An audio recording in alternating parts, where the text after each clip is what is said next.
Once upon a time, in a small town in India, there lived a humble man who sold colorful caps for a living.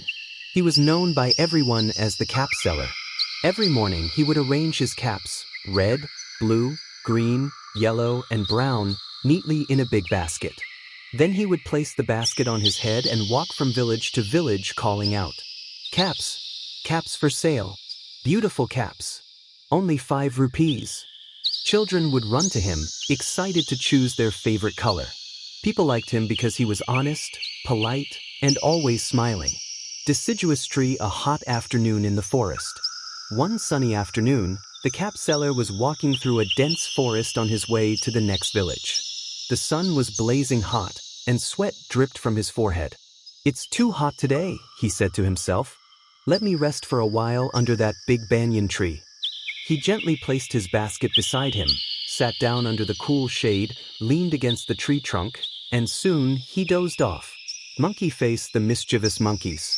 But what the cap seller didn't know was that the tree was home to a band of playful monkeys. As soon as he fell asleep, the monkeys climbed down from the branches, chattering excitedly.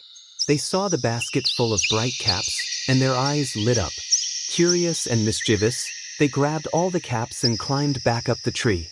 Each monkey put on a cap and started imitating the cap seller, scratching their heads, waving their hands, making funny noises. They were having a party up there. Astonished face, the cap seller wakes up. After a while, the cap seller woke up, yawned, stretched, and looked beside him. "Oh no! My caps! They're gone!" he cried. He looked around in panic, and then he looked up. To his shock, he saw monkeys in the tree branches, each one wearing one of his caps. Some monkeys had the red ones, some the blue, and others the green and yellow. They were jumping and swinging from branch to branch, giggling and copying him. Thinking face, a clever plan.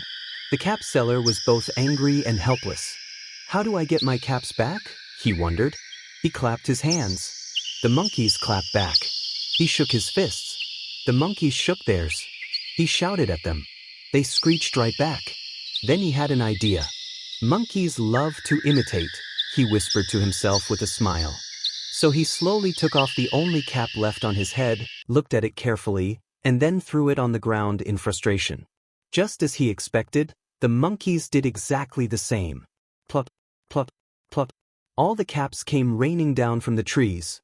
The cap seller quickly gathered them, packed them neatly into his basket, placed it on his head, and smiled. "You may be clever, monkeys," he said, "but I am wiser." And off he went, whistling happily to the next village. Brain moral of the story: stay calm in a crisis. Thinking smartly can solve even the trickiest problems.